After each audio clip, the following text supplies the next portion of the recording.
ఒక ప్రభుత్వం మారిన తర్వాత ప్రజలు బాధలు ఈ స్థాయిలో చూడడం ఇదే ప్రప్రథమం అని చెప్పి నేను ఈ సందర్భంగా తెలియచేస్తున్నాను. ఎక్కడికి వెళ్ళినా సరే, ఏ స్థాయి వ్యక్తి వెళ్ళినా సరే అర్జీలు ఇవ్వడం, బాధలు చెప్పుకోవడం తప్ప ఇంకొకటి ఎక్కడ కూడా కనిపించడం లేదు. దానికి కారణం ఏమిటంటే గత ప్రభుత్వం వ్యవస్థలన్నింటినీ కూడా చిన్నాభిన్నం చేసి ఒక సామ్రాజ్యాన్ని ఏర్పాటు చేసుకొని సొంతగా కార్యక్రమాలన్నీ చేయడం వల్ల ఈరోజు ప్రజలకి అనేకమైనటువంటి ఇబ్బందులు వచ్చాయి. ఈరోజు నేను ఆఫీసులో గ్రీవెన్సెస్ చూశాను. నాకు వచ్చినటువంటి అర్జీల్లో ఎక్కువ అర్జీలు భూ సమస్యల మీద వచ్చినవి. అవి కూడా తాతల తండ్రుల నుంచి వచ్చినటువంటి భూములు, ఇప్పటికీ వారి ఆధీనంలో ఉన్నటువంటి భూములు రికార్డులో చూస్తే తారుమారైపోయాయి. అంటే గత ప్రభుత్వం అడ్డగోలు వ్యవహారాలు చేయడం వల్ల, ఎక్కడ కూడా నిబంధనలన్నీ కూడా పాటించకపోవడం వల్ల ఈ ఇబ్బందులన్నీ కూడా వచ్చాయి. ఈరోజు ఇంకా ప్రధానమైనటువంటి సమస్య ఏంటంటే జగనన్న భూ సర్వే. అది ఒక పెద్ద బోగస్ సర్వే. ఆ సర్వే వల్ల ఎవడు ఇబ్బంది లేనటువంటి ఇష్యూ, ఎవరు కంప్లైంట్ ఇవ్వాల్సినటువంటి విషయం కూడా లేనటువంటి ఇష్యూ, నువ్వు కావాలని చెప్పి జగనన్న భూ సర్వే అని చెప్పి తగాయిదాలు పెట్టావు. ఎక్కడైనా ఒక తగాయిదా ప్రజల మధ్యనో రైతుల మధ్యన ఉంటే ప్రభుత్వం తీర్చాలి.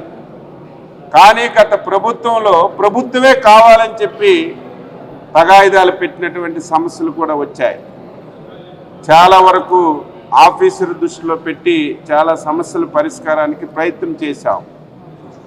నేను రాష్ట్ర ప్రజానీకానికి రాష్ట్ర ప్రభుత్వం తరపున కోరుతున్నాను, ఎవరు కూడా ఆందోళన చెందవలసినటువంటి అవసరం లేదు.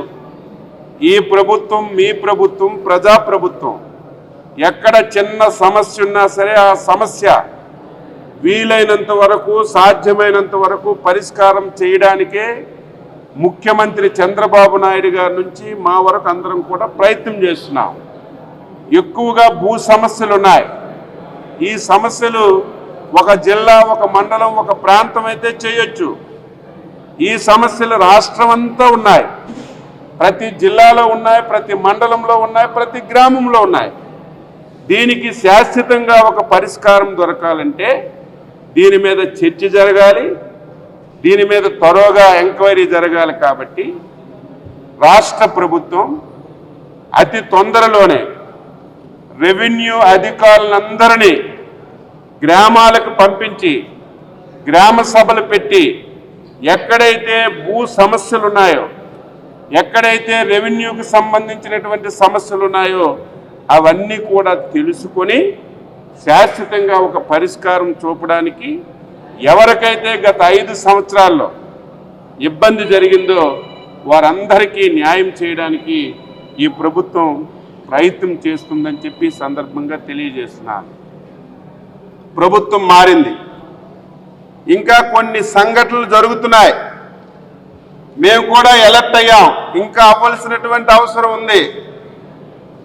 ప్రభుత్వం మారిన తర్వాత గత 5 సంవత్సరాలు ఎక్కడెక్కడైతే అవినీతి జరిగిందో, ఎక్కడెక్కడైతే దోపిడీ జరిగిందో, ఎక్కడెక్కడైతే దారుణాలు జరిగాయో అవన్నీ ఈ ప్రభుత్వం బయటకు తీస్తుందని చెప్పి ఆ రికార్డ్స్ అన్ని తగలబెట్టడం మొదలుపెట్టారు. ఈరోజు పోలవరం ఇష్టానుసారంగా ఎవరైతే నిర్వాసితులు ఉన్నారో వారికి డబ్బులు ఇవ్వలేదు, ఎవరైతే పోలవరం ప్రాజెక్టులో నష్టపోయారో వారికి పరిహారం ఇవ్వలేదు. సొంత పార్టీ వాళ్ళకి, నాయకులకి విపరీతంగా పరిహారం ఇచ్చి ఆ రోజు అక్కడ నష్టం చేశారు. అవన్నీ ప్రభుత్వం బయటకు తీస్తుందన్న సమయానికి ఆ రికార్డులన్నీ తగలబెట్టేశారు. ఈరోజు తిరుపతిలో కూడా అన్యాయాలు జరిగాయి. తిరుపతిలో వెంకటేశ్వర స్వామి ధనం అన్యాక్రాంతం చేశారు అడ్డగోలుగా. అవన్నీ బయటకు వస్తాయంటే దాన్ని తగలబెట్టారు.